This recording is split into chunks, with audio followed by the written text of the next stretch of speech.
Welcome back to the channel and welcome back to another edition of the Spurs Chat podcast. In this edition, we'll be talking about yet another win under Thomas Frank. That is now 4 clean sheets out of 5 games. Tottenham Hotspur 1, Villarreal 0. Tottenham Hotspur get off to a winning start in this season's Champions League.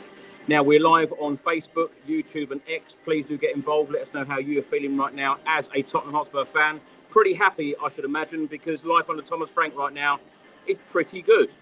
It's win-win-win right now. Let's have a look at the match facts and stats here. Possession, Tottenham Hotspur 58%, Villarreal 42%, XG, Spurs 0.58 to Villarreal's 0.53. Shots, Spurs had 9, Villarreal 10. Shots on target, Spurs 1, Villarreal 0. Total touches inside the opposition box, Spurs 19, Villarreal 19. Goalkeeper saves, Vicario didn't have to make one this evening, Villarreal 2. Fouls committed, Spurs 14, Villarreal 13. And corners 3 apiece. Now, as I mentioned, Spurs 1, Villarreal 0. Let's go to all of the channel regulars today. We've got Craig Dearman back with us. Craig, how are you? Yeah, I'm good. These podcasts are always easier when we get a win. We haven't got to dissect much, although it was a pretty poor game.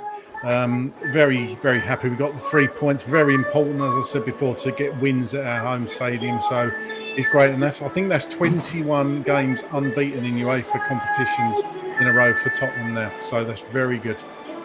Fantastic. We've also got Richard Whitehead back with us. Richard, how are you? Yeah, all good. I'm always smiling on a win. You know me. It's great to be back on the pod as always with you guys. Kind of obviously digesting the win under Thomas Frank. It's a new feeling, isn't it? It's a new feeling being on midweek and with a win. Very happy. It's good. I tell you, it's always great talking about wins. And someone who loves to talk is Ricky Norwood. Ricky, how are you? Yes. What is going on, gentlemen? What is going on? Hey, good to see you all. Good to be on after a win back in the Champions League. Good to be on with all of you beautiful people around the world. Cannot wait to jump into this one. We're back in Europe. We're back in the big time. We're back winning. We're back with a clean sheet.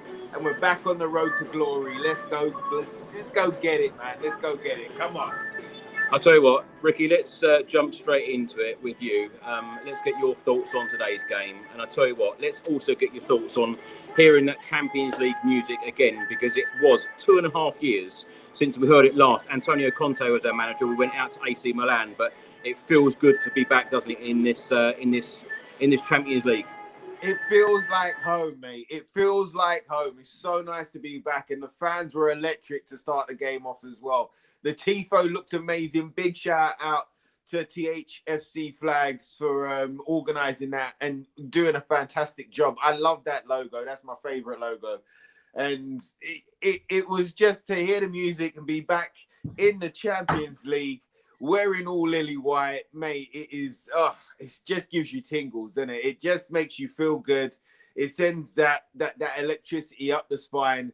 And yeah, let's see what this road is gonna look like this time. You know, tonight was a mad one. There was a lot of players tonight that had not played Champions League before. It was their first, it was their first Champions League game ever for a lot of the young ones and some of the more experienced ones as well. It was the first night in a Champions League game for the manager himself. First time that he's had to deal with 2-3 games a week, so there was a lot out there to see. There was a lot out there to dissect. I think it was a great start to the game. I think second half, I think a lot of the almost like excitement or the nervous excitement got to him a little bit, and you could see there was a drain in the second half. But then, we picked ourselves back up and we finished it professionally and held on to a 1-0 win. Absolutely buzzing just to be back in, to get a win at home, get those 3 points on the board straight away. There were moments in that game today where we could have kicked ourselves in the backside, which we've seen so many times, but we didn't. We picked ourselves back up. We got our heads back on our shoulders and we saw the game out professionally. There's a lot more to come. There's a lot more notes. There's a lot more to come from this team. And I have 100% faith that Thomas Frank is going to see that, work on it, and put it right where it needs to be put right. You can see the more I listen to him in interviews, and the more I understand some of the tactics that he himself breaks down, you can see what he's bringing to the table with Tottenham Hotspur. And the one thing that he does do is look at the mistakes, look at where it went wrong. You know, I don't know whether you guys have already heard him speak about Bournemouth and how he knew that he didn't help the team in that moment either. But he worked out a few things where he went wrong there, and he's going to put it right. And I like seeing that. And you saw that in the game against West Ham, you know. So they're putting certain lessons right. There was lessons tonight also, and I've got 100% faith that Thomas is going to see it and look to rectify that as soon as possible. But overall, back in Europe, 3 points. What more can you want, gents? What more can you want? Absolutely. Craig, let's come to you. And I completely agree with Ricky. I'm absolutely buzzing because this winning feeling, it's so nice, isn't it? It is. And, you know, we've spoken about how important it was to get off to a good start.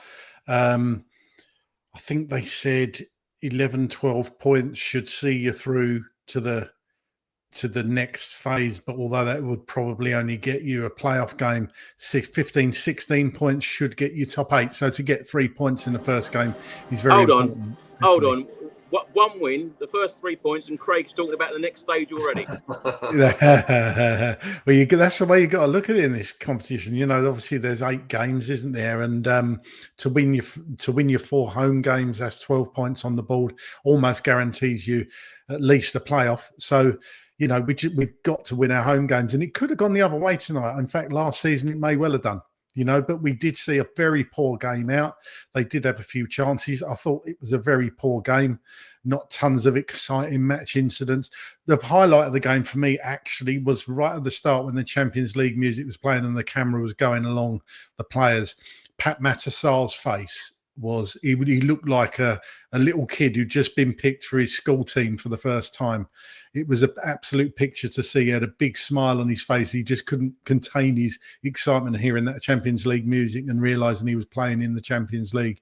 So that was really good to see. But yeah, a very important win tonight. I don't think, like I say, poor game. We all know it was a poor game, but I don't think we should underestimate how big this 3 points is, this good start to this Champions League campaign.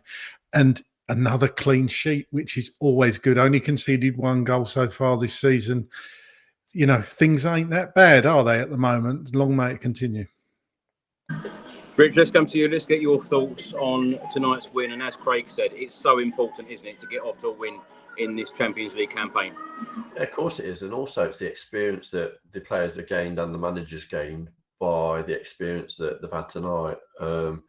And having those tough moments where you're having to really suffer without the ball and to learn from some of the mistakes that has obviously happened within the game. I think it's a win's a win. I think it's always going to happen within a competition like this where you're playing multiple games that you're not going to get off to a flyer. And I think concerns-wise are just like things that have been said around certain players in the past, around ability to influence the game or to hold up play.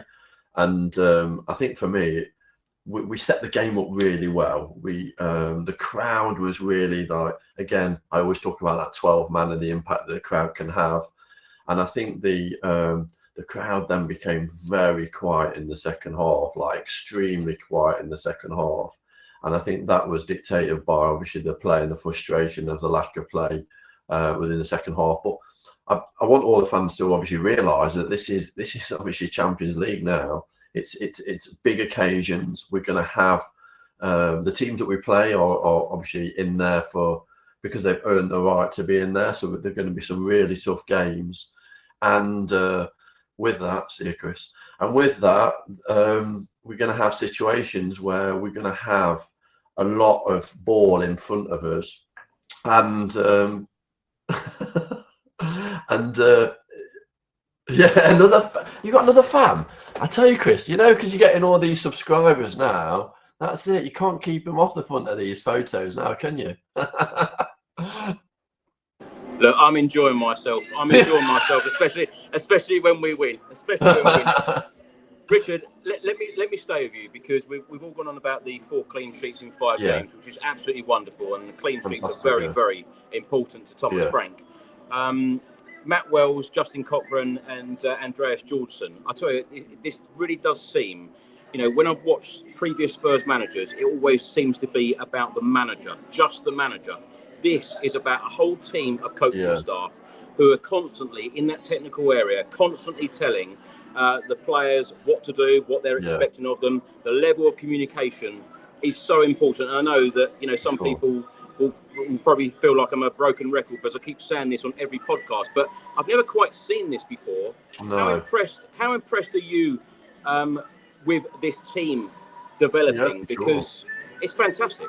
Yeah, for sure. And I think that's what he was brought in the club to do, to bring a team together, and starting obviously on the pitch with leaders on the pitch, and then obviously his backroom staff having some real responsibility, some impactful responsibility, and then to obviously support his messaging of direction of traffic. I saw a lot of kind of interaction, not just from obviously Thomas Frank, but also his backroom staff with the players today. And that's going to be really important as we continue the season and have those real tough moments where we're going to have to change things very dynamically. But yes, obviously putting the team together like he has done has been something that has obviously translated to the wins on the pitch. And yes, you are going to get games like Bournemouth where we're expected to have a positive result.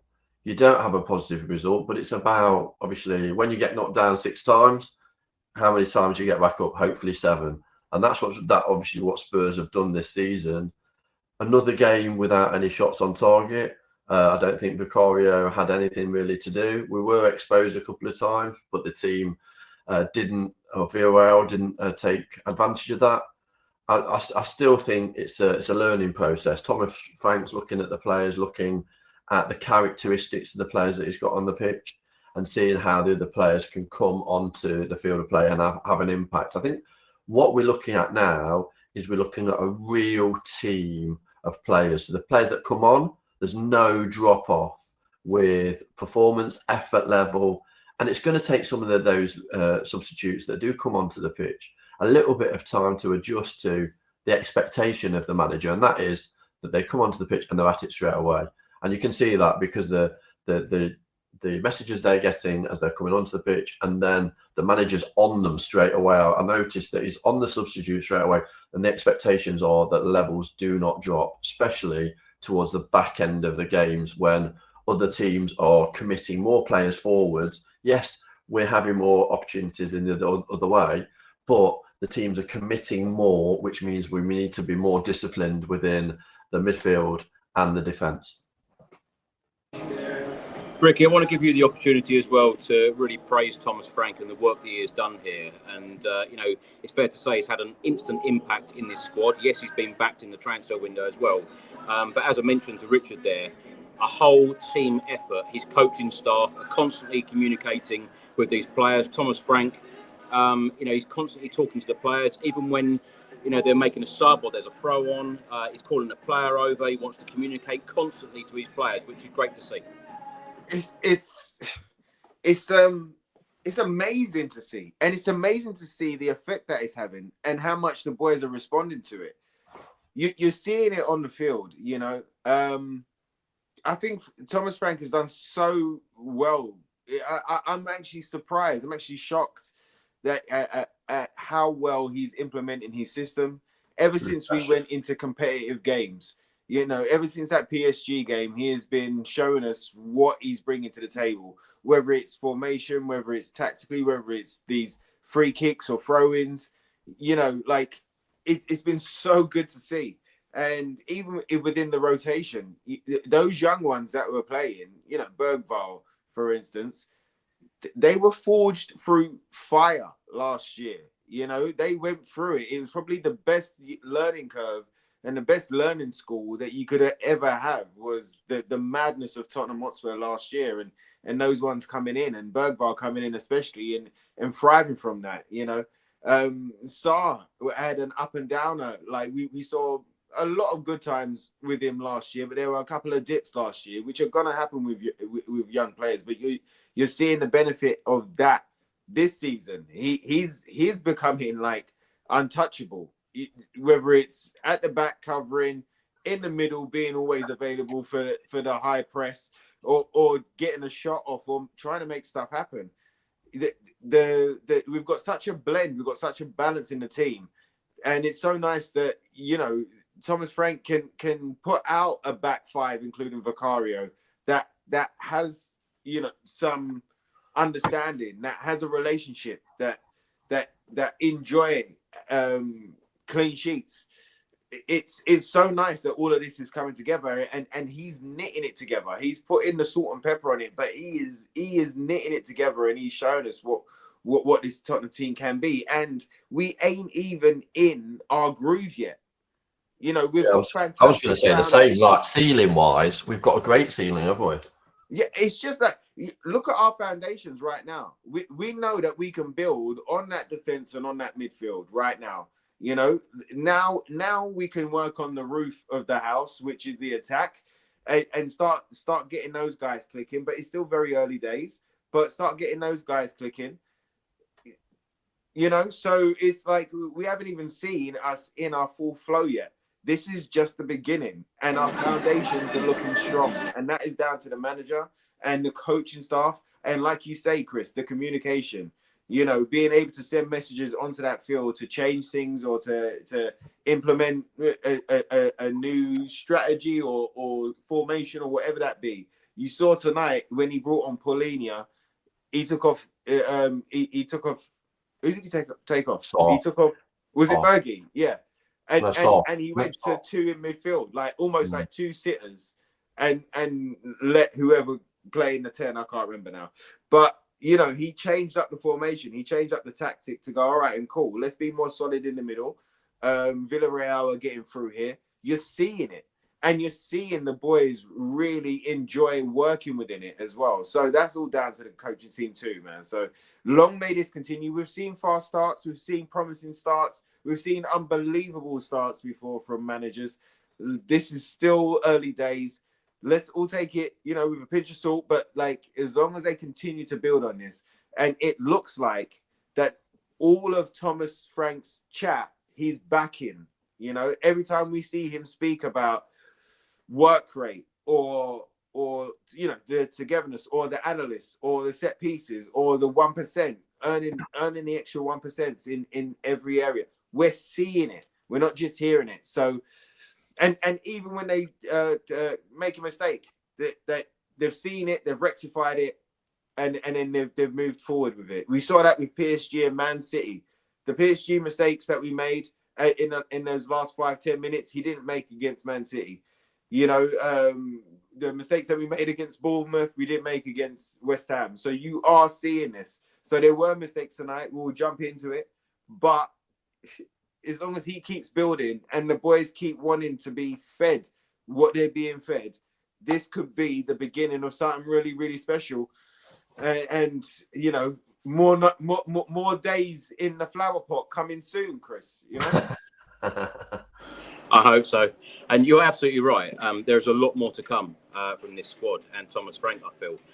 Craig, let's come to you, because on that subject, and I said this earlier, no one is actually saying that Jed Spence is playing out of position. No one's saying that we didn't go and sign a left winger in the transfer window. No one's saying that we missed Dominic Solanke. And no one is saying that we missed Heung-min Son, who left, of course, for LA in the summer. What I wanted to ask you, Craig, because Bergvall has just been given the player of the match. He has today been named player of Premier League match week 4.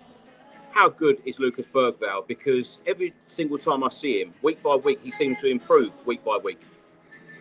Yeah, he does. He does. He's still got a lot to learn because he's such a young player. But he's going. I said before, he's going to be an important player in our midfield this season. Excuse me. It's difficult to give a man of the match tonight, to be honest with you, because I don't think anybody shone. I think it's probably between Bergvall and Kudus for me. I thought Kudus did a lot. He did drift in and out of the game, but he was there getting us up the pitch. when we needed him to. Very skillful, Kudus. I didn't realise he was that skillful. Actually, he's been important to us all season. And I say all season. He's only been 4 games, but you know what I mean. I think he's going to be an important player. But Bergvall, he's almost pushing to say to Thomas Frank, I should be starting every game at the moment. And of course, we know that I mean, you can do it, but that's why you've got a squad, right? So Bergvall's not going to start every game, but he certainly deserved to start tonight. And it was his cross that led to the goal, which we'll come on to. But terrible mistake by the goalie, of course. But, you know, he ultimately won us the game in a roundabout sort of way. So very impressed with him. And I think he's going to have a big season for us this year. Can I just say as well, I went to the Spurs under-19s at Hotspur Way earlier today. They won the game 5-3. Great performance from them, a very entertaining game. And Thomas Frank's coaching staff, Wells, Cochran and Georgeson were all there alongside Stuart Lewis, which was great to see. Richard, can I come to you and ask you, who have you been most impressed with player-wise under Thomas Frank so far this season? And are you seeing improvements with certain players? Yeah, well, clearly, yeah, you see it, don't you? You see mentality, you see creativity, you see structure, you see confidence. I could go on and on and on.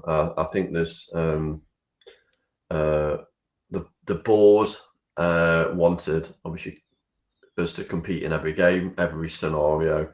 And that's obviously clearly what we're doing now. And again, just with one transfer window, so much has changed. Players in, players out, but also mentality as well. Chris, I've spoke to you a lot when yourself, Craig and Ricky has been on about the mentality in the tunnel at the start. I'm seeing more of that mentality. I'm also seeing that they're not playing the game, they're competing. It's about competing. It's about winning those battles, those duels. This other staff are kind of giving the players last second instructions, and that's what's really kind of changed for me. It's more every moment counts before the white line, and when you cross the white line, yes, the players are in control, but it's about taking responsibility. Massive fan of Paulinho. I think he's somebody that is going to be a key player in those big matches. Liked him at Fulham, didn't really play in Bayern Munich, came to us, and I think he's going to be a player that really knits everything together. And then obviously the flair players that are going to come to the fore, like Kudus, and obviously we've got players out that are injured that we're not missing at the moment. Those players will come back in to obviously add some other value to our play, and that's what's really exciting. When we were looking to the bench last season, the season before, we were really struggling to see the weapon, see the impact, where now we're seeing options. We're seeing players are having to perform at the highest level, or they're going to come off and somebody else is going to come in. I think Jed Spencer's obviously had a great start to the year, especially with his England call-up. I think, like you said, Chris, playing on a different side. But again, for him, I think you get the best out of a player like him with that pressure, with pressure around performance, and you'll get, as long as he gets the recognition for those performances, I think you'll get the best out of him. Rick, let's come to you. One special moment was after the game. Two people who left the pitch last pretty much was Christian Romero and Thomas Frank. I actually took this picture that I'm putting on screen now. You can tell by the emotion on their faces that they enjoyed that. You know, Thomas Frank is obviously delighted to get off to a winning start in his first ever Champions League game as Spurs boss and in his managerial career. How crucial is this relationship with the captain and the manager? Because this seems to be a bond which is getting bigger and bigger and closer every week. Is that to me, Chris? Sorry. Ricky, yes, sir. Sorry, Governor. You know what? It goes back to pre-season, Chris, as well. If you look at pre-season, I think Romero captained every pre-season before we knew what was happening before we knew Sonny was leaving. And there was many a shot of them two always talking in the dugout. And this relationship has been building. I think Thomas Frank identified Romero as somebody that he wanted on his wavelength, on his side, you know what I mean? And a captain that he could lean on. I think he felt that was the first relationship that he had to build with the players, and then the rest would follow, you know? And you're seeing that, like you said there, the last two off the field, and look at the roar on their face. Not only the 3 points, but the clean sheet. And, the both of them enjoyed that. And like I say, this is just the beginning. Our foundations are being built with granite, limestone, and steel girders, my friend. You know what I mean? We're building good foundations, and this is a great start. Look, there were times in today's game, especially in that second half, that we sat off. We kept giving the ball away at times. Romero gave the ball away a couple of times in that second half. Kudus gave the ball away. Everybody at some point gave the ball away at some point in a crazy 15-minute spell, 20-minute spell, whatever it was. And you're going, okay, cool. Well, what happens now? I felt at home looking at it. I was just like, I think that some of them were so hyped up to start this that their energy levels have almost shut down, or the tiredness is kicking in, or something. And I felt that some of the changes should have come a little bit earlier. But you look at what Frank and those players are doing. The first thing he done was take off Jed, who in the second half switched off a couple of times. And of all of the big things that happened with Jed, great things that have happened with Jed, there were times last season where he did just switch off at times, So you saw that today. So you could tell that bringing on your doggy and then Paulinho in the midfield to shore it up again, just to switch it up and get a natural left footer out on that left-hand side as well. You can see what he's doing. And Thomas is very, very smart with everything that he's doing. And it's a real joy to watch. I thought that when Thomas came in, we would be more defensive. I thought that we would be, more conceding a lot of, attacks and counter-attacks and absorbing pressure and trying to hit on the counter. Our structure and our strength and our physicality is giving us the platform to go out there and attack, and to go out there and put these moves together and let these young ones free, to make dynamic runs in behind the opposition. You're seeing this platform and this structure that the players can trust in. The players can go, all right, no worries. I know Mickey and Romero are there. I know Paulinho is there behind me. Let's go. And I think the more that they build, the more that they play together, the more that they can trust each other. I think it could be pretty special, really. It could be really special. Ricky, well said. I completely agree. Craig, let me come to you on that point about defensive structure. Of course, it is very important to Thomas Frank. Clean sheets are very important to Thomas Frank, and it looks like they're very important to Christian Romero as well. And both of them love that winning feeling, as do all of us fans. But what have you made of us defensively under Thomas Frank so far? And as Ricky said, I feel like a lot of people felt that exact thing, that we would be very defensive under the former Brentford coach. Well, yeah, you've only got to look at our results so far to see that impact. He's had, to be fair, Mickey van der Ven and Christian Romero for all 5 games so far, and that is a huge plus. When those two are together, it just makes us a completely different team. You only got to look at our results last year when they were there as a pair and they were fit. Our results were just much better. So long may that continue. But you can see, like Ricky said, the defensive structure is so much better. And we're not playing such a high line. We've talked about it before. and Mickey's hamstrings are getting saved now. You know, I mean, he did run back a couple of times tonight, made some good interceptions, nearly gave away a penalty, turned out to be a free kick. But on the whole, we're generally that bit deeper and where you want us to be, and we're not chasing back, and it just gives you a bit more time, and we just look so much better for it. And you know, to only concede one goal so far. I've just read on X actually that us and Arsenal have only conceded one goal this season. So that's some going. That is some going for us anyway, you know, because we're so used to conceding goals last season, and just you know, clean sheets.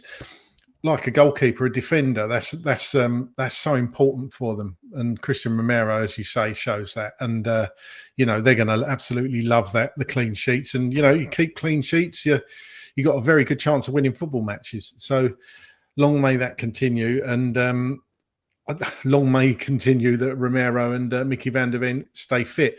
Obviously, with games coming every 3 and 4 days, he's going to have to rotate. You would think at some point. It's just when he does it. And you know, as long as the players that come in, the Dansos, or you know, even Ben Davies, if he comes in, they've got to be ready.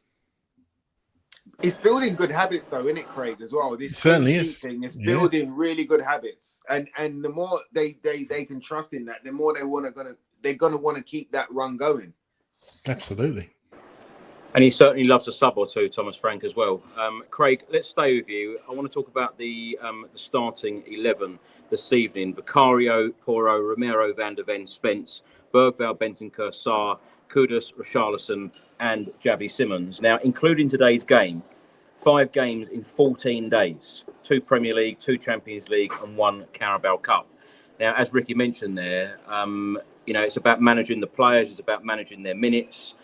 Also, the subs today were Kinski, Austin, Danso, Polinia, Udogi, Gray, Johnson, Odegaard, Davis, Cowlin, Moani, Scarlett, and Byfield. What did you make of the starting 11? Because, as I mentioned, 5 games in 14 days. We're back in action in the Premier League away at Brighton on Saturday. Any surprises for you in the starting 11? I wouldn't say so. I must admit, I hate the way Tottenham announced the team lineups now in numerical order. I much prefer it when it did it in positional order. Yeah, that I just looks wrong to me. Saying Vicario was number 38, would he be last on the list? God, no, you're grumpy. You're grumpy sometimes. Come on with one. Stop moaning. I just hate it, and a load of other people hate it. They need to go back to the tried and tested. But no, I mean, to be honest, you could make total arguments for every player that started tonight. Spence obviously been keeping Udogi out of the lineup. Bergvall, 100% deserved to be in there. Ansar, Bentancur, we knew was going to play some part tonight and come in because he didn't play on Saturday. Kudus has been playing well. Porro's been playing well. Vicario's a shoe-in. Van der Ven, Romero speak for themselves. Javi Simons again. Totally get why he played. He had a decent debut at West Ham. The only one was really Richarlison, but I kind of thought he was going to come in anyway because again, at the moment, we haven't got Solanke, and Cowlin Moani isn't fit. So the team, to a degree, sort of picked itself. But I had no problems with the lineup at all. And, you know, should have been enough to beat Villarreal was what I was thinking at kickoff. And we got over the line. So, yeah, I think he got it right. I think he got the subs right as well. As I say, I would have probably taken Javi and Richarlison off a bit sooner, especially after Javi nearly got his second yellow. But that's a minor thing. Nothing came of it. And we got over the line. Rich, just come to you on the same point about the team selection, the starting 11 today. And in particular, what do you make of the midfield today? Bergvall, Bentancur and Sarr. I think obviously he's working on that 3, isn't he? And trying to get a real blend of characters on the pitch, also experience, also what it brings to the team. And I think he's learning through these games around how he can put the team together in future games. And it's so important that within those workhorse areas, like obviously, like you saw Sarr today. Obviously, he ran himself into the ground when he was substituted, and it's really interesting how he's managing, especially those three positions. And I'm sure he will rotate those three positions throughout the season, and then obviously try and find his starting 11 that he really prefers, and that could change week on week or whatever he's seen on the training field. And when you listen to obviously Thomas Frank, he looks at his players and obviously listens to his backroom staff intensely, and then makes those decisions for the games to come. And then also there's some matchups that he makes around the opposition as well. So try to nullify some of the opposition's like strengths through putting maybe one of the midfield three as somebody that obviously breaks down play or marks or works as a kind of a positive with the other team that we play against. So it's really interesting how Thomas Frank puts the team together.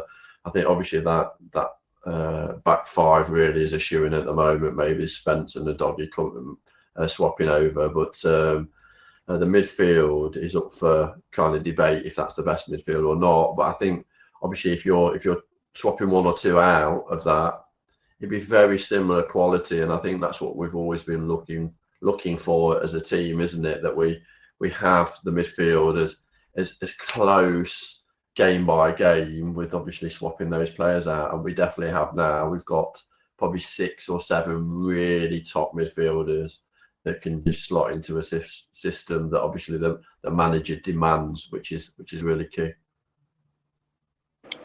Ricky, let's come to you on the forward line this evening. Mohamed Kudus, Richarlison, Javi Simmons. What do you make of those three?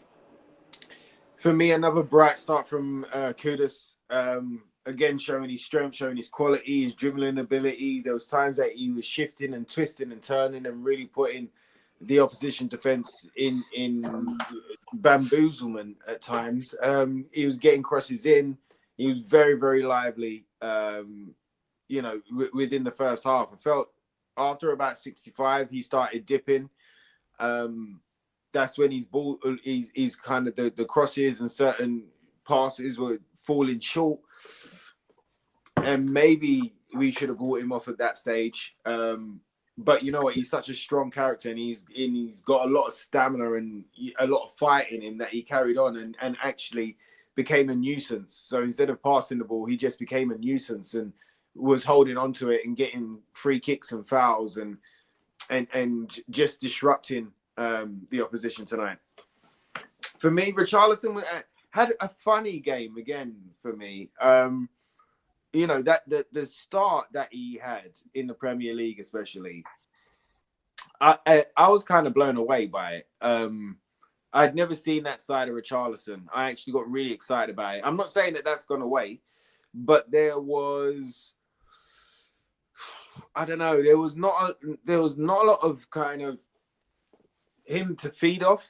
There wasn't too many crosses today for him to feed off. There was a couple of nice ones, but I don't know what it was. It was it just didn't. We didn't see the best of Richarlison, let's say, tonight. He was still disrupting. He was still being, making an impact and being a bit of a bully and making himself a nuisance.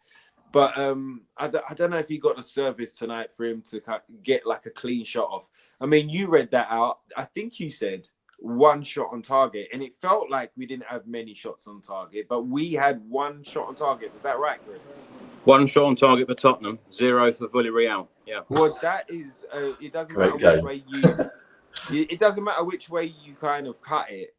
That's not good enough, right? So that's going to be one of the things that they're going to have to look at, and especially someone like Richarlison, he should have had more shots on goal. He should have, done what we all always want him to do his job. But let him get his rhythm. Let him and Kudus get their rhythm. Let's see how it goes out. And also there's competition for his place now. Not only like Dom Solanke's got to come back, but you've got Cowlin Moani sitting there on the bench, itching for a spot and itching to earn his way into the side. So you've got to start putting more shots on goal. Xavi today, I felt, was a bit of a 50-50. I felt a bit like Kudus, that around 60, 65, that he started to fade a little bit energy-wise. I do think that Spence set him up with a couple of bad 1-2 passes at times. There was times that he could have let him go, put balls over the top, or let him go with a through ball, and he held on. This is Spence holding on to it a little bit too long, so then the run became a dead run.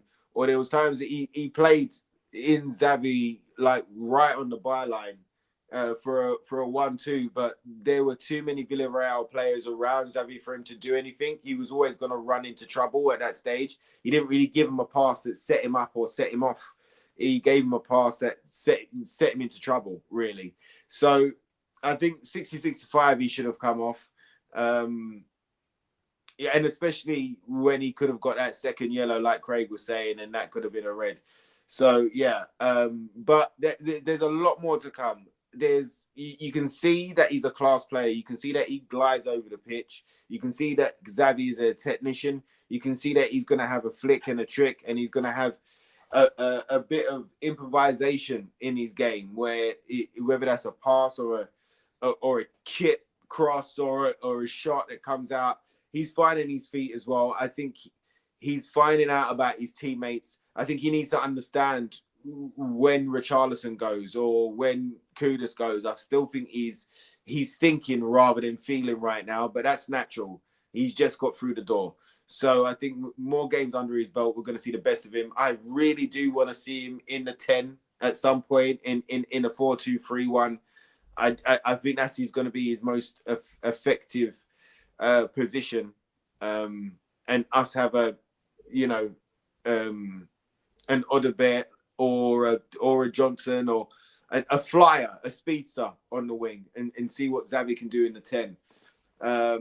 So yeah, I think that the attack are finding their feet. They're not 100% in their flow, in their click yet, but they've got a fantastic foundation in which to build on and to which to find and build on these relationships and find the solutions to problems and start expressing themselves and start shooting and scoring more goals. I think it's coming. I think the more that they play together, you'll see the relationships build. And I think there's exciting times ahead. I think there's bags of goals ahead. And confidence, I think. Yeah. All of that, mate. You're absolutely right. Well, at this point, the stadium that I'm still in is now closing. So I'm off. So Craig is now going to take over to talk about the match incidents, to talk about certain players in the game. No doubt talk about Thomas Frank a little bit more and then preview the Brighton game on Saturday. So, gents, thank you so much. And I will speak to you all soon. I'll be dancing down the high road now, back to the car. And I'll speak to you all soon. Get home safe, Chris. Nice one, brother. Cheers. Cheers, Chris. Well, I mean, I'm trying to think of match incidents that we could talk about, and certainly the first one, it has to be the goal, doesn't it? The goal that Bergvall, I'd have claimed it, to be honest with you. I'd have definitely claimed it. But then again, I was a superstar. I wasn't a superstar, by the way. Oh. Right, Richard, let's come around to you for this goal. Obviously, Spurs win the ball back. I think that's Porro plays it down the line.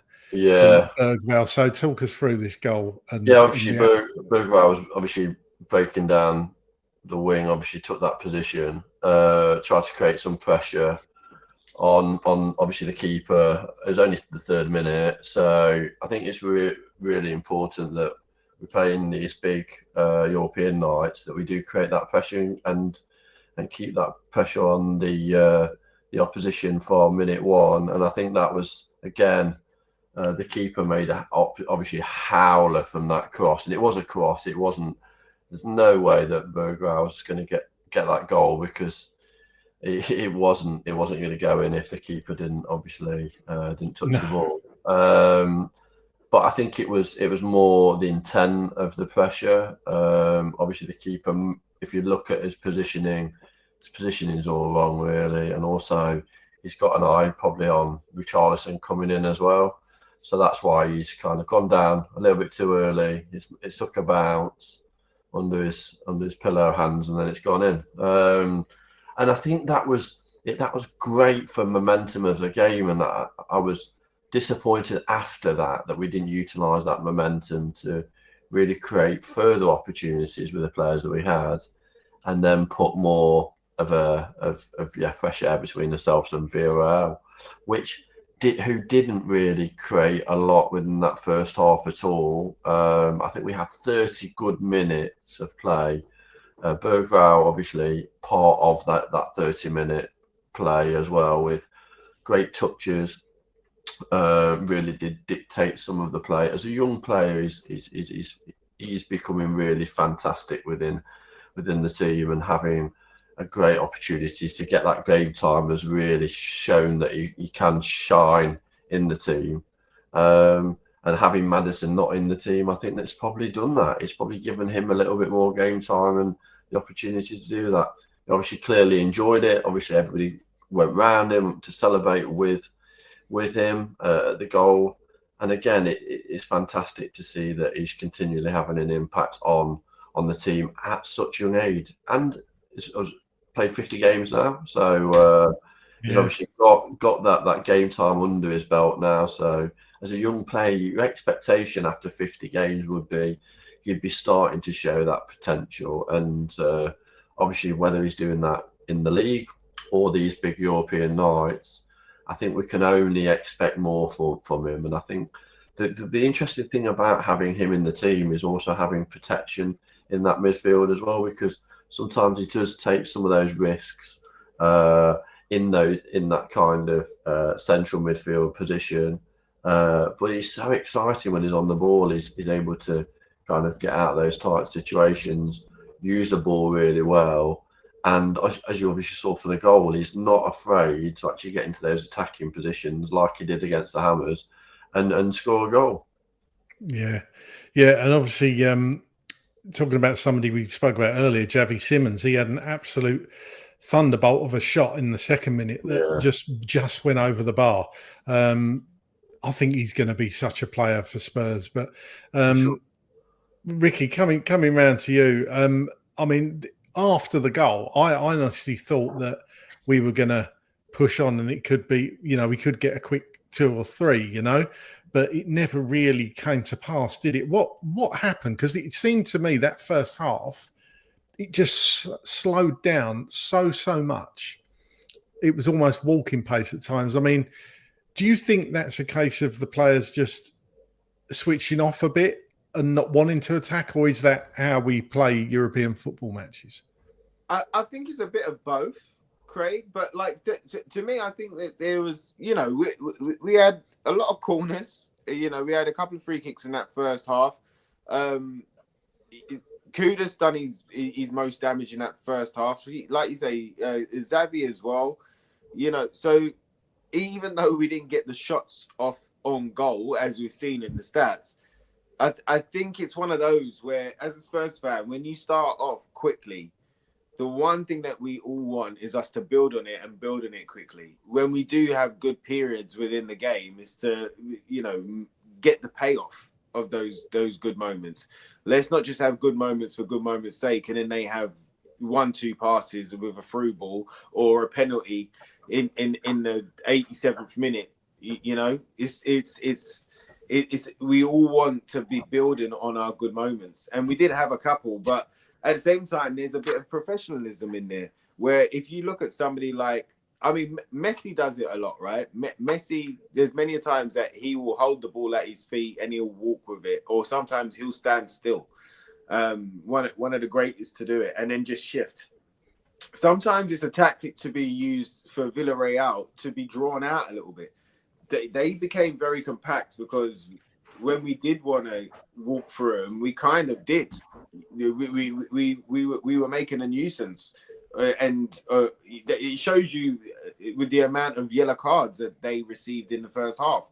we were making a nuisance of their defense and using our tools to our benefit. But at times when Romero could stand on the ball and could just slow it down and just hold it, he was waiting for movement, whether that be from Villarreal, getting fed up of him just holding the ball and rushing to him, leaving space in behind for somebody else to try and create a dynamic break. So there is a bit of both within it. I don't think there was much switching off to say in the first half. I think there was a lot of hype, like a lot of energy in the sense of, this is the first Champions League game. I want to do well. And sometimes, and Rich will tell you this as an athlete as well, you can break it down. But sometimes when you want to do well so badly, it can almost be like a dopamine purge, You're burning a lot of energy, aren't you? You're burning a lot of energy. Yeah. Right? So you're going to get a dip after that.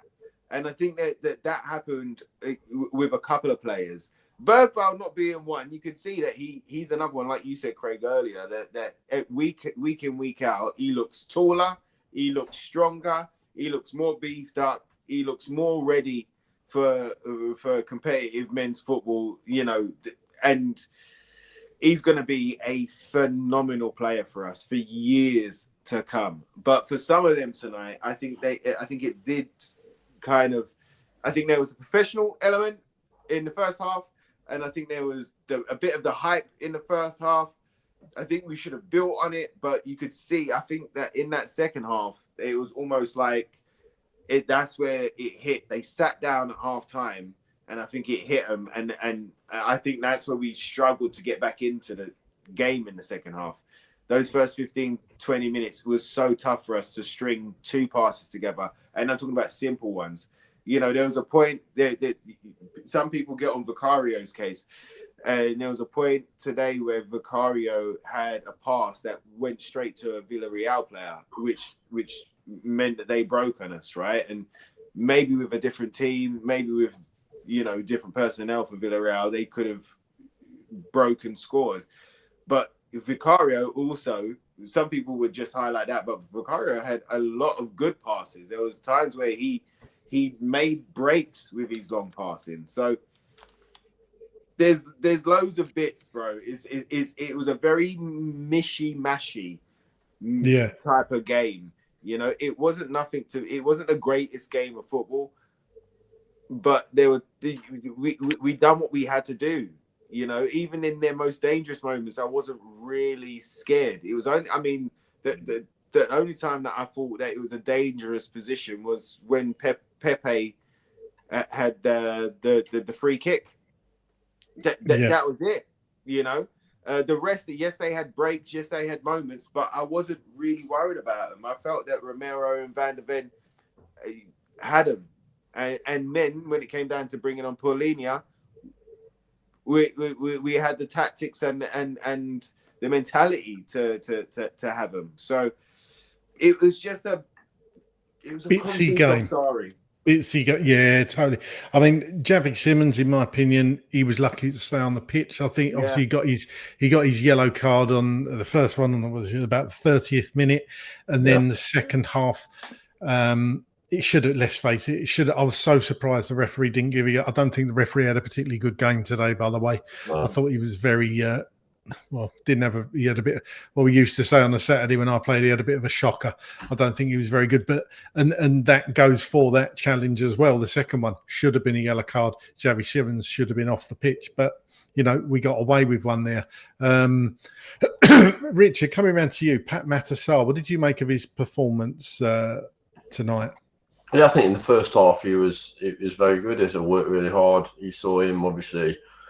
His role today, I think, was more obviously up and down as the central midfielder. So he was obviously breaking forward from that midfield, but also getting back and doing that his defensive duties as well, which I know Thomas Frank is keen for all the players to do, but especially players like him that's got plenty to burn, loads of energy, and I think towards the end of the game, Ricky alluded to this, that his energy levels did drop drastically. And I think the players are going to have to get used to playing on a Saturday and then a Tuesday or Saturday or Wednesday, which is going to be tough early on in the season when you might obviously be still getting used to maybe a different style of play, different manager, and understand what your responsibilities are. So, yeah, it's a good game. I think look across the whole team, there wasn't an outstanding performer. I think a lot of players did okay. The game itself, a lot of looking in the comments, a lot of people saying it's an average game, but a win's a win, which is great. It's great to actually come away disappointed with a win. That's actually quite good. It's actually quite good that you're disappointed because it shows areas that we can still improve. And yeah, on to the next one, really. It's experience. I think for me, it's all experience. There's so many players in the Spurs team haven't played a Champions League game before. They have now. The experience is different. The energy is draining. The expectation is high because you're playing. Even the Villarreals, you look at their record last season, free scoring team. We've obviously done something to nullify that. Obviously today, apart from obviously Pepe, who is crap. Clearly, he's crap. You can see why Arsenal got rid of him for a free, can't you? Jesus Christ, he's terrible. I mean, I think they paid 71 million for him. Yeah, 71 pence. You know what I mean? It's like I tell you, he had a couple of chances. Is he actually aiming for the Lucozade bottles behind the goal because it's hit them more than the actual target? You know what I mean? And that's a really good point, Richard. He went through in the second half, didn't he? And it just went well. He had a couple, didn't he? He tried to curl in the far post, and just with the free kick, for example, it was actually a couple of yards wide. Yeah, I thought it's poor, and for me, when you've got those kind of players that potentially are match winners, it didn't look anything like it. And they could have put one or two of those away, but they'd have to have better quality players, and they definitely didn't have those. I think as a team performance today, there'll be things that Thomas Frank will go, we probably got away with one there. But then also it's about the momentum that he's had from the other games. I think momentum's so key from the Premier League. And that's why you look at previous seasons when we've been in Europe, we've played on the Thursday, obviously last season, and then lost. I don't think we won any game on the weekend after we played in midweek in Europe. Yeah. So that's what we need to change as a team. We need to have momentum, and clearly the board, clearly the club need to see that, and that's going to be the real challenge. How is Thomas Frank going to kind of work with some of the players that are going to have to play a lot of these games injury-free, like the back four, and then have this kind of high impact, have that impact on the game in the Premier League? Because all the teams, you look at the teams that are in the Premier League, there's probably only 1, 2 or 3 of those teams that have come up from the Championship. The rest of the teams, the Fulhams, the Crystal Palaces of this world, they bring it. They bring it to the you know what I mean? They're not easy games anymore. They've got players within their team, and for us to continue to roll these teams over, to beat these teams, it's going to be really important that we bring that intensity after a Champions League game. Do you know what, Rich? You're spot on, and you being a professional athlete as well, you will obviously buy into this and know all about this. That do you think, like the big players, the big teams, if you like, there's a certain swagger and arrogance when they step onto the pitch. There's that belief they're going to beat whoever they're up against. They believe they're better than whoever they're up against. I mean, you only got to look. It's an athletics analogy I'm going to use, but that Armand Duplantis, right? He knows he's going to win the pole vault every time he steps onto it. If he's fit, he's going to win it. He broke the world record again the other day, 6 meters 30. So he knows. He walks out there with a swagger. He knows he's going to win it. Yeah. But that's what you see in football, isn't it? The best players, they've got something extra, and that's what we want in this squad, isn't it? Yeah, and also you got to think about the role that obviously Thomas Frank and his management team have in that, and it's so important. It's about creating the confidence within the team, giving the players responsibility, and then making the decisions about, are they the right players for the team? Can they turn up in the moment? And then having that confidence in the team that really kind of reflects the work that they're doing on the training pitch. I think it's key. The work that they're doing in training will be a reflection in how they play at the weekend. And you can see that obviously the backroom staff are so integral with how the attacking coach is like. He's in there. He's in the ear. He's got the iPad out. He's analysis all the way through the game. Defensive coach again. Set piece coach again. You can see it, how it all kind of been. Thomas Frank's going over to them saying, what happened there? Why is this not materialised, etc. And that is massive for how we progress, because Arsenal did it last season with their corner routine. How many goals did they score with that? I think Thomas Frank's obviously brought in this kind of long throw, which will be interesting to see how we develop that strategy. I think we still need to think about the long ball that we do have sometimes from Vicario, where the ball just keeps coming back. We haven't got somebody strong enough to hold up play in that area yet. Especially Richarlison's not a player that can do that. I think Solanke can. Kudos, I think, against West Ham did drift in there and did it a couple of times, but that's something that's going to have to work on. But really pleased how the first bit of the season's gone. I think you're always going to have bumps in the road, like the Bournemouth game, but all learning curves for the players. And I think in those tough moments, you learn about your kind of key players. And I think with Basuma kind of being a little bit isolated from the team, and I thought I saw him tonight, obviously in the tunnel, being a bit isolated from the team because of his behaviour within training and being late. And Thomas Frank's not going to accept any of that. And those kind of players are going to have to move on, which is really important for winning team behaviours. If you have players that are taking liberties, then it's so easy that those behaviours don't creep in just in training. They creep in on the field of play. And I think that's where kind of that man management really come into the fore. Thomas Frank is a good man manager, and I know obviously from listening to Jermaine Defoe talking about how good he was. But for me, he's made some real mentality changes that have shown that we can actually compete on all fronts. Yeah, 100% agree. Ricky, just coming around to you, a couple of players we haven't discussed yet. Bentancur, what did you make of Bentancur's performance? And I was going to stay with Richard to talk about Richarlison, but I think I know what his answer would be. So talk to me about those two players tonight. What did you make of Richarlison and Bentancur? For me, again, Bentancur coming in, I think he is getting back to his best little bit by little bit. A tempo setter, tempo keeper, very intelligent. He's not being ran ragged. He's not having to run half of the length of the field to make a challenge or to help out the defense right now, which is really benefiting him.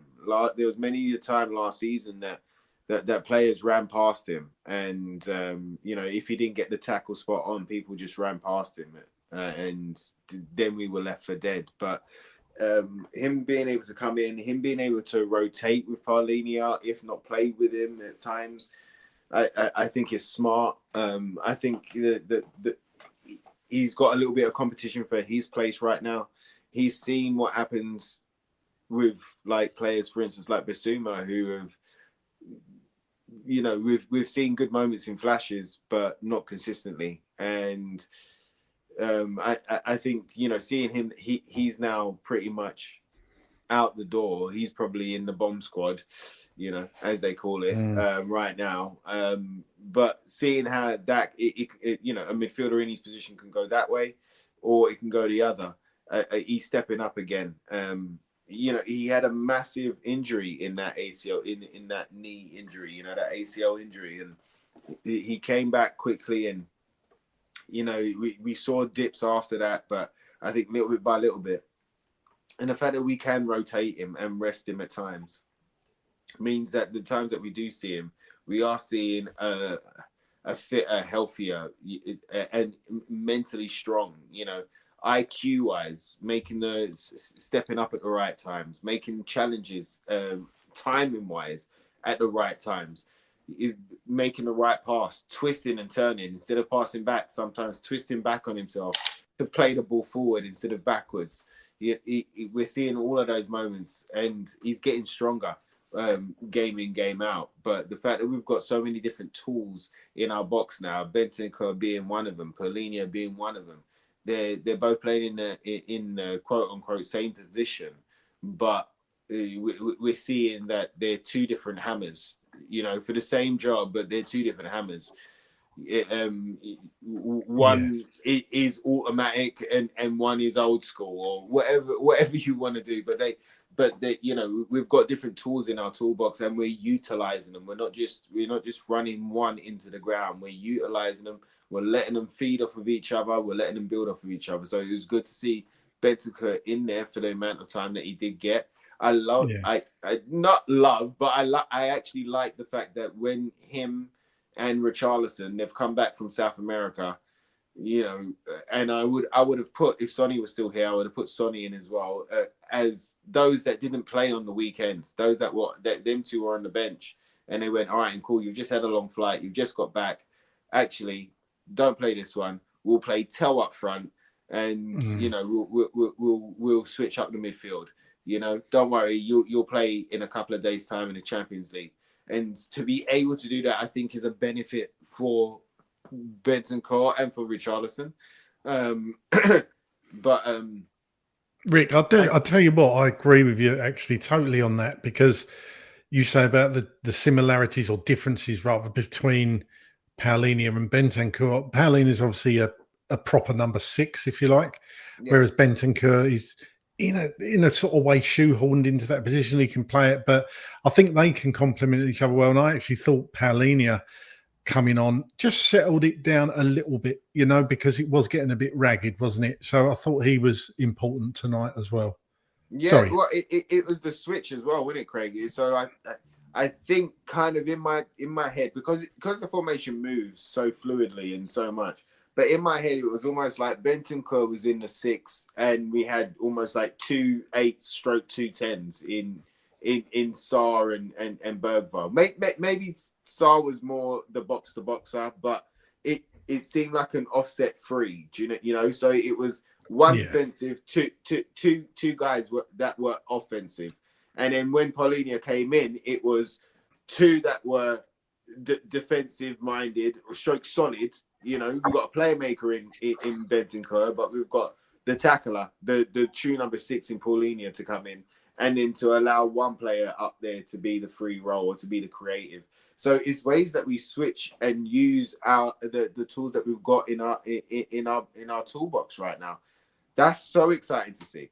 That means that there ain't no drop off, because we're seeing a different tool come in to do a similar job but do it very differently. Yeah, no, definitely. And to bring the substitutes on as well, of course, Brendan Johnson didn't do tons in my opinion, but then he wasn't on the pitch that long. Who else came on? Well, Randall Muani obviously replaced Richarlison. Let's throw them in together actually then, Rick. Perhaps if you cover Randall Muani, what did you make of his debut? And then we'll come on to Richard to talk about Richarlison, because I know he likes talking about him. Well, for me, I've wanted to see Colo play. Obviously, we all want to see him in the shirt. I thought he would have got longer tonight, but that would suggest to me, the fact that he got 15 or so would suggest to me that he ain't really fit yet. He's there, he can play, but I don't think he's up to speed as yet. So this was his first taster in a Tottenham shirt. With a couple of touches that he did have, he got a yellow card pretty much straight away. I thought that was a bit. Yes, it was a high foot, but he was going for the ball. The ball was bouncing. I felt it was fair enough. I didn't really think it was worth a yellow card, but okay. But you can see he's physically, he's another physical specimen, and I think that physicality and strength has been one of our biggest strengths in this Thomas Frank Tottenham side. So when he does get a game, I think we're not missing anything, as in a target man, somebody who can hold it up, somebody that can, you know, he's got a nice touch about him. He does have a good dribble about him. He does have a turn of pace. We didn't see that tonight, but he does have a turn of pace, and he does have a shot. Again, didn't see it tonight. Only one shot on target tonight. So there's a lot more to come. But I'm just happy he's got out there now. He's got out there in the Champions League. It's probably something that he's wanted to do. He's got out there amongst the team. Again, there's going to have to be a couple of games, 2-3 games at least, for them to start understanding Kolo's runs and how he plays that is different to Richie, which is different to Solanke. But the one thing that the three of them have got is height, physicality, strength, and being able to be a target man, being able to hold up that ball, being able to find a pass, and being able to strike. Kolo could be, I mean, if he clicks, he could be the best out of the lot with all of the attributes that he's got in his locker. But let's get him up to fitness first. It was good to see him out there now, but let's get him up to fitness and let's see what comes from him. Yeah, no, definitely. Obviously, it's harsh to judge him on 10 minutes, isn't it? And that's. I'm sure he'll get some more game time in the week next week against Doncaster. I wouldn't be surprised to see him start that. And actually, I'd love to see it. And of course, Destiny Udogie came on as well. I thought actually Destiny Udogie played pretty well when he came on, made some really good forward runs and got us up the pitch. Richard, the final player I think we haven't spoken about is Richarlison. What did you make of his performance tonight? Yeah, he either does it or doesn't. I don't know what he actually did today regarding impact to the game. Obviously, you think about the closing down that he does, and I always feel that he looks very frustrated. Because he's not getting the ball where he wants to. Does he do enough off the ball? Sometimes not. Does he hold up the play? Sometimes not. I think that's where maybe we'd use Johnson if he was on the wing to maybe obviously fast break, obviously that long ball towards one of your wingers, who then takes it deep, and then obviously Richarlison kind of play in the centre to try and get on the end of that. Again, it's like you kind of go for a game that he scores 2 and he's on it, and he's like everything he hits, it's going to be like a worldie.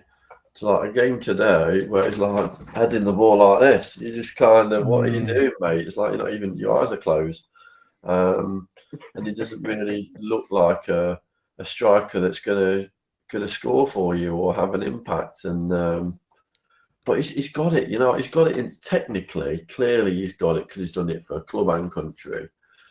And I think again, man management from Thomas Frank will be, how does he utilise, because Richarlison said he's not going to go.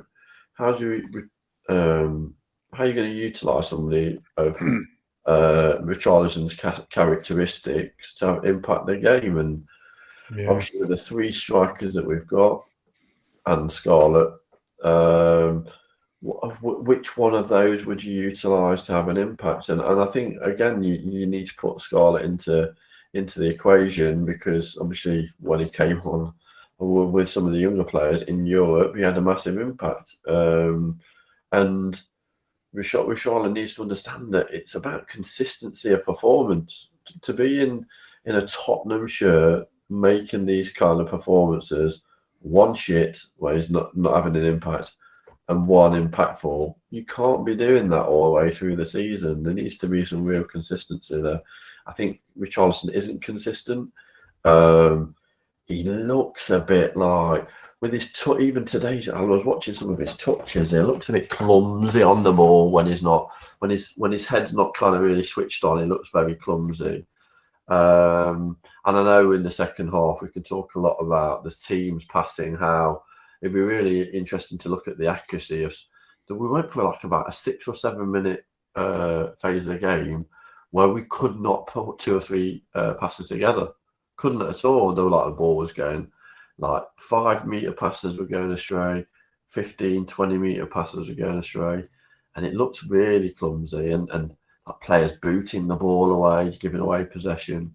So yeah, clumsy I think would be my assessment. Richarlison today.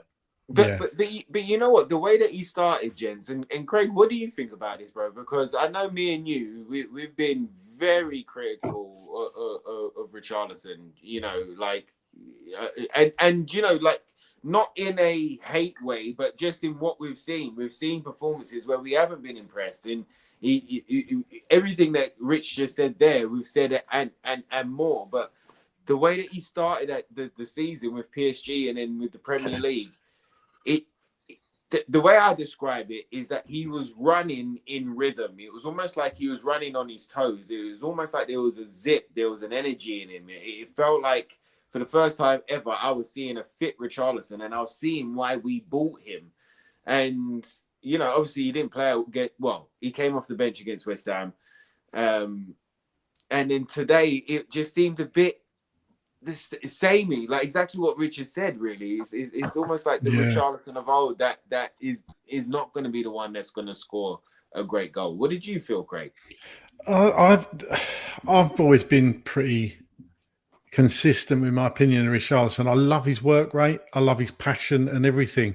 And those 3 games, including the PSG and the first 2 league games, he was brilliant. He obviously scoring goals. His hold up play was good. Sometimes he's like the ball sticks to him, like Harry Kane obviously always used to do, like Dominic Solanke can do. And other times, like Richard said, the ball's bouncing off him.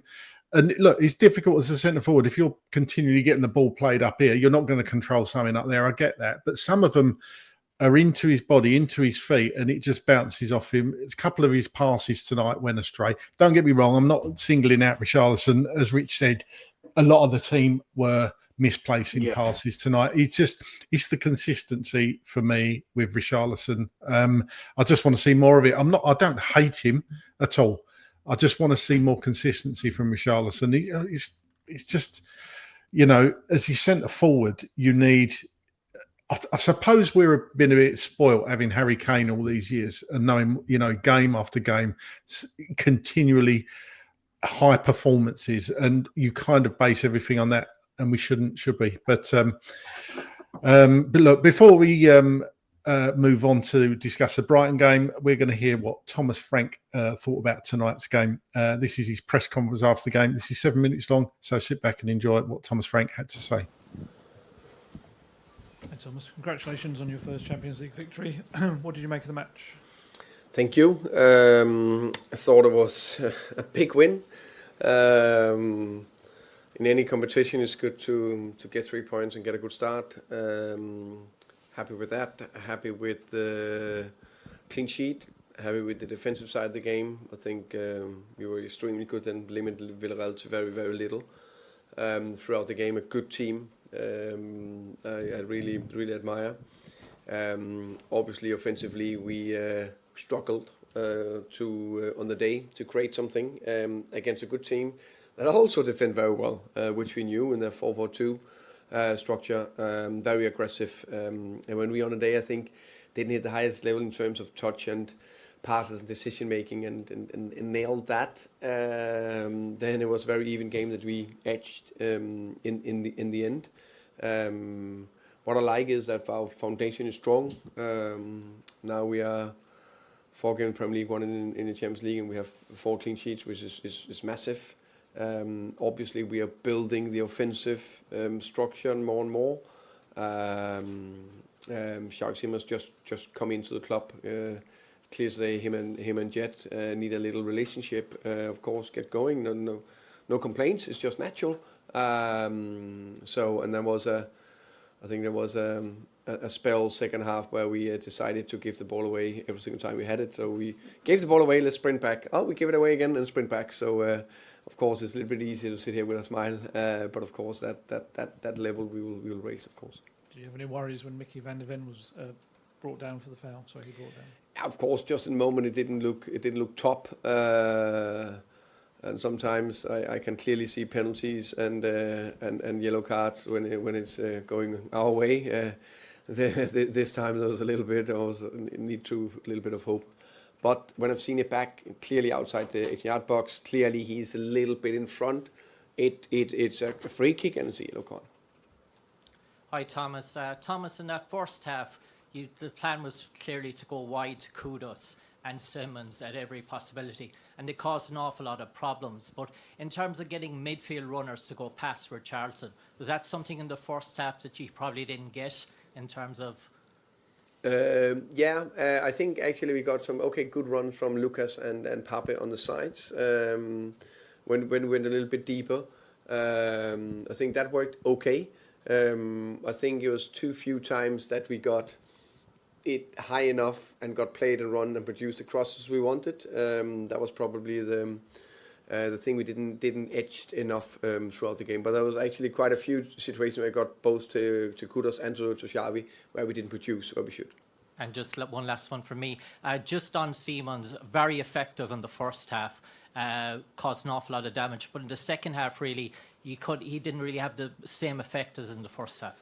No, for Simmons, you say? Yeah. No, I think there can be many reasons. Also, I think there was 3, 4, 5 times where he should have had the ball quicker to create something. But on the day, it was just not, unfortunately. The Champions League is tough. A lot of your players won the Europa League, but this is a step up in quality, a new experience for you. Do you think that coming through this and a test of their mettle will actually hold them in really good stead over the coming weeks? Yeah, I agree with you. Champions League is unbelievable tough. It was a very good team we faced today, and managed to get out of a very tight game as winners with that feeling that you fight and run and you do a lot of things as a group together, and then get out on top as a win. I think is exceptionally good, and that just built that extra foundation, extra layers. And sometimes you can't hit the highest level and still get away with a win in an even game. I think it's fantastic. I mean, a lot of people are talking about Liverpool winning games late. You're winning games with clean sheets, and it's fair to say that Spurs and clean sheets weren't entirely bedfellows very often last season. Is that one of the things you really were pushing for? I mean, Lucas has spoken about it in the post-match. How important is that to build that into this team, into their DNA, maybe? This team, these players, we will score goals, and I'm not in doubt of. I know we only scored our own goal today and struggled a bit of offense, but we will score goals. I'm not in doubt of that. I think the big thing was that we needed to defend better. So we worked very, very hard on structure, clear principles, recovery runs, do the tough job, but just give you a top opportunity to win games, and we've proven so far. Hi, Thomas. Heart in mouth a little bit. Heart in mouth when Xavi made a couple of challenges second half when he was on a yellow card. Not sort of really obvious yellow cards, but the way the referee was, it felt like it could have been a second yellow a couple of times for him. Yeah, maybe. I haven't looked into it. I think there was one on that transition you could maybe discuss. I think it just because it looked dangerous, it can't be a yellow all the time. But of course, I understand why you asked the question. So, yeah. And just with kind of, I guess, the sort of struggling to create, it kind of feels like the midfield, you've got so many good options, but that's the kind of key to unlocking that creativity, getting that mix right, and then gelling as an attacking trio, I guess. Yeah, and I think, and then now we also, how do we get gelling? Is that when you get that good relationship? So I think there's, for example, on the right side, Petro and Kudus, they definitely have something going. I think Lucas came over to that side. It looks right. And then I think on the left side, I think actually Xavi and Jet did good against West Ham.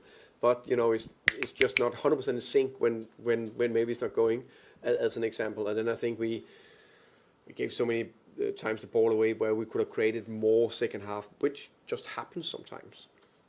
Final one, please, Tom. Hi, Thomas. What did you make of the goal? On TV, it sort of seemed like you thought it was in, and then out, and then in. You didn't quite know where it had gone. was just happy when I finally saw it was rolling over the line and into the back of the net. I think it was actually well played on the side, and it was good from Lucas to put the cross in. Thomas, can I just ask you about your 2 penalty shouts in the first half? It was Pape both times, first Richarlison, then the handball. I mean, penalties or not? I actually haven't seen them back, if I'm honest. What I heard from my bench was it was probably the softer ones, both of them. So yeah. Always gives a decent press conference, Thomas Frank. Some people say that it's very very bland, but I think the things that stuck out for me there, Richard, was he spoke. You can kind of lump all this in together. He spoke about offensive formations and the fact that Javi wasn't getting the ball quick enough. Do you think that? I mean, we touched on earlier about how slow it was in parts. Do you think that's the fact that we didn't really have a proper, say, number 10 on the pitch? Well, we did, but it was Javi and he was on the left. Do you think Javi gets the ball moving quicker in those situations if we had, if he was in the 10 and, say, Callum Moani or Johnson or somebody else was on the wing? Yeah, I think it would probably better for him, I would think. I think it would probably be better for him to play as that number 10 and have more influence. He'd have more ball in those central positions to then be the link between the other midfield players and obviously the attacking players. I think utilising a skill set that he's got, which is travelling with the ball, but also eye for a pass, I think out on that side may not really kind of tick all those boxes. Obviously, Frank is very frank with his chats, and the interesting thing is there's no BS there really. The reporter asked a question. If he hasn't seen it, he's saying. If he's saying his team said, that's what he's saying, and his opinion is really taken out of the frame. It's more, this is what happened, this is my actions. So it's not opinions. It's more, this is what I saw, and so it's really genuine, really authentic feedback. And I think obviously reporters are generally kind of fishing for obviously comments or kind of, they're fishing for those, aren't they? But I think Thomas is very good. He's a very good communicator. I watched one of his interviews recently, and he was talking about his interviews, how his first interview in English when he was at Brentford, he was like practicing in front of the mirror because his English wasn't great at the time. But now it's like very much he's already got his motivational speech for half time. He's already got his motive. So communication he's developed, and he's definitely developed as a manager.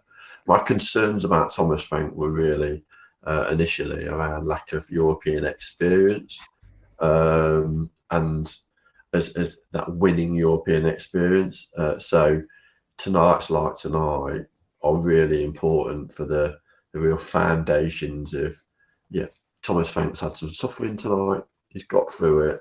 On to the next one. And I'm sure he'll learn from that.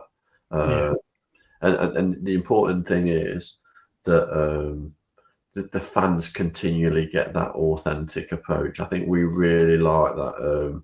We start to get a little bit from the board, and obviously around that kind of feedback around decision making around transfers and the future. And I think that the team has got to be very similar to that kind of approach, because I think Thomas Frank set his stall out. Yeah, maybe not that charismatic as a person, but he's definitely more. You get more sense out of what he's saying. You get a real positive and negative reflection of some of the.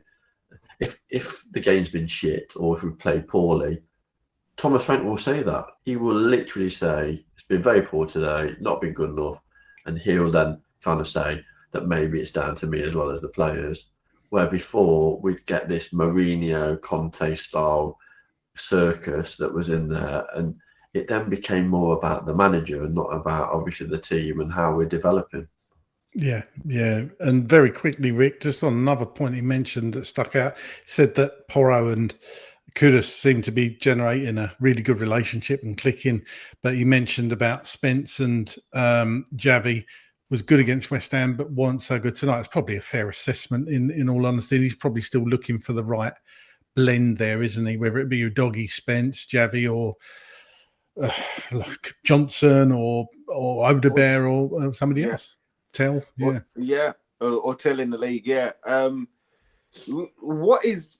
I mean, I was saying it. We've said it during the show. There was a couple of times where like the relationship between Spence and Xavi wasn't really clicking. I felt that there was times, like I say, that the 1-2s were almost played into traps. And there was times where, like, you could have, Xavi made a good darting run into space, and you could have set him free, but Spence didn't do that. He checked back inside and then gave it back to Van de Ven or gave it back into midfield and stuff like that. So they definitely got work to do on that relationship. And like you say, the blend of it. But I think we're all waiting for Xavi to be in the 10 and have a winger out there that not does the same job as Kudus, because that's tough to do because of his strength and physicality, but somebody who creates problems, somebody who can go out on the outside, somebody who can whip it in with the left boot, naturally, somebody that can give us some danger or on the left hand side. You can see that Xavi, he keeps wanting to come inside, as you said, Chris, as you said, Craig. Oh, I'm so used to saying Chris. As you said, bro. We're missing that natural width out there, and I think Spence was one of those that was hyped up for it today, and I think he's one of those that had that dopamine kind of dump come the second half as well. So, look, we've got different tools in the box, and the boss will figure it out. He will find that right blend. What is really encouraging for me, more than anything, from what Thomas said there, was that the problems that we've all brought to the table tonight, and we're just three fans that have watched a game of football, and a bit like catchphrase, we've said what we've seen. He's said nearly all of them that we've already mentioned and already highlighted, that he sees the same things as that we've seen, and that he's going to go to work and make sure that those things don't happen or fix the problem at hand. That's really encouraging. Like Rich was saying earlier, sometimes you'd have a manager that had come out with a line to protect a player or to protect a narrative or to protect himself sometimes. But with Thomas, you get an analytical truth, an honesty that comes out. Yeah, you certainly do. You certainly do, and he's growing on me. He is really growing on me, Thomas Frank. But I love that honesty, and the fact that actually I saw something. If you was watching, anybody who's watching Prime, they did a little piece. I can't remember who the chap was. Only came in halfway through, and he was saying about what the reporter asked. This fella the question, what does Thomas Frank basically rate above everything? And he said honesty was his actual response. So yeah, you can see it coming out on his beliefs. Right, so it's Brighton up next in the Premier League on Saturday. Brighton have played 4-1-1, lost 2 and drawn 1. Only scored 4 goals, conceded 6. Across the 4 games, they've had 17 shots on target. Last outing, they lost 2-1 to Bournemouth. Their only win so far, funny enough, was against Manchester City. I think they played them in the same period that we did, with the period that City weren't playing particularly well. They're currently 13th in the table. I would say players to watch. Mitoma scares the life out of me when he plays well. I think he is. And I have to say Danny Welbeck, purely for the Arsenal connection, because you just know that he's going to love scoring against Tottenham. So final questions for you. Let's come to you first, Rich. How do you see this game going? What sort of formation, what players do you think he's going to bring in? You don't need to give me a full lineup. Just what players do you think are going to come into this game, and give me a score prediction? Yeah, I think obviously Brighton are one of those dangerous teams I spoke about earlier.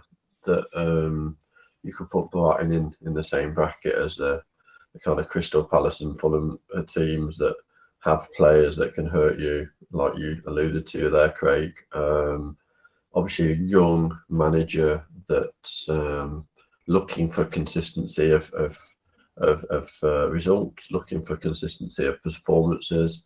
As they've shown, not only in the league but in the cup, they can demolish teams. I think they won in the cup really well. I think they put 6-7 by somebody, which was in a completely changed starting 11, which was pretty impressive. I think it's going to be an interesting game for us, because I think that's going to be a game where we're going to have to really have to problem solve on the pitch, because they've got a lot of players that play at that same kind of intensity that Thomas Frank's looking for with us. And I'd like to think that we'd nick that game, maybe a 2-1, maybe a 1-0. But these are all little tests, aren't they? Especially, it's okay going to the likes of a Man City and winning, but it's these real games where we need to kind of be picking up those 3 points and really putting a marker down for the rest of the league, that we're actually serious about being competitive and getting into that top 4 of the Premier League this season, because there's definitely an opportunity there. I think there's lots of teams going to be taking lots of points off each other, and at the moment you're seeing the likes of even a Liverpool are kind of looking very vulnerable. A lot of teams are kind of are just parking the bus and trying to nullify their weapons. And you look at their first 4 games in the Premier League, I think they've been won by like a free kick, a penalty, and a couple of mistakes. It's really interesting, isn't it? It's really interesting when you look at our wins, and we battered West Ham really. That should have been like 4 or 5. Obviously, 1 at City, and the only kind of blip was the Bournemouth game, which I think for us was like a little bit of a shock. So I would go for a very competitive game. I think Brighton always bring it, like they did at the end of last season. I think they basically showed at the end of last season that Brighton are a very progressive team that are wanting to go places. They've invested a little bit in the team as well after losing a couple of players. But I still think we'll probably nick it. Maybe I'll go 2-1. Yeah, you're definitely right there, Rich. Liverpool should, in another world, could be on 8 points rather than 12. Certainly. Ricky, same questions to you. Where do you see this game going? What players come in, and give us a score prediction. For me, much like Richard, I think that Brighton is a very tricky game. It's another one of those, a bit like Bournemouth. You underestimate them, and you could come unstuck real quickly. They've got very good players. It's not just players. It's at times they play very good football. They'll play very good phases of football, 5-10 minutes of really good football where they can kind of make you look silly at times. But again, it's a great test for us. I think, like we was talking about earlier about creating those habits, the clean sheet habit has become a thing. So the back 4 with Vicario, back 5, those guys are going to be confident again going forward. I think we change up the midfield a little bit. Maybe we bring in Paulinho instead of Bentancur or Sarr. But Sarr is almost becoming undroppable right now. I think what he's given to the team, I think it's just he is becoming the player that he was always meant to be. I think this is his season that that everybody starts to recognize who Pap Sarr is. So it's really tough to drop him or to rest, I should say, or rotate. But I would say that Paulinho would definitely come into that midfield at some point. And then it's tough because you want the front 3 to start finding their feet. So maybe start the same lot and then 65 minutes bring them off again, because Doncaster's next, and then you can pretty much change up the side. Give pretty much all of those that have got nearly every start. You can give them a rest then. I think maybe Johnson will come in. I think Johnson might come in. Yeah, or Odebear for the left side. Yeah, I think so. I think he might go. I think after tonight, he might be a little bit kind of overworking the likes of Simmons that's still looking for consistency of play. Maybe he'll come on instead of yeah, and Kudus as well. You could give him a rest. Could play Odebear and Tell's obviously still there as well, isn't he? So yeah. Give us a score prediction then, Rick. What are you going to go for? I was feeling 2-1 as well. But you know what? Being the optimist that I am, I'm going to go 2-0. And we keep the clean sheet run going. So I'm going to go 2-0 Tottenham. Come on, you Spurs. Another 3 points on the board. You've stolen my thunder. I was going to say 2-0, so I'll say 3-0. I'll say 3-0. There you go. We've done that to each other then. Do you see? We have. We stitched each other up there. Well, guys, thanks so much for sticking with us and everybody listening and watching. It's nearly 12 o'clock, so we're going to go now and say thank you to everybody for tuning in. As always, thank you to the two wonderful guests. Richard, where can people find you and what you're up to at the moment? Find me in bed. I'm knackered. yeah. That's it. Well, you can't find me in bed. Don't be outside the house. Just stop stalking me. People know where I'm at. Yeah, Richard Whitehead, MBE on Instagram, all that jazz. I'm running marathons. Another marathon this weekend, Berlin, number 16 of the year. Wow. No wonder I'm tired. 5 more to go. Wow, well, what an achievement. What an achievement on its own. Well, we'll let you get off to bed now, Richard, and get your rest. Ricky, where can people, I think people know where they can find you, but where can people find you and what you're up to? No, you guys know where you can find me, at Ricky J. Norwood on X, aka Twitter, and at official Ricky Norwood on Instagram. But the newest episode of Tea Talk and Tottenham is out, where me and my bestie, Mr. Hart, Darren Hart, if you know him, we sit down and chat about the last 10 days of what has been happening in Tottenham's world. So that it's a late drop because of upload dramas, but we're figuring it out and we've learned a lesson. So we've learned a lesson on this one. But yes, so that is out right now. So if you put in Tea Talk and Tottenham, all one word, no gaps, you'll find us on YouTube and you'll find the latest episode right there, right now.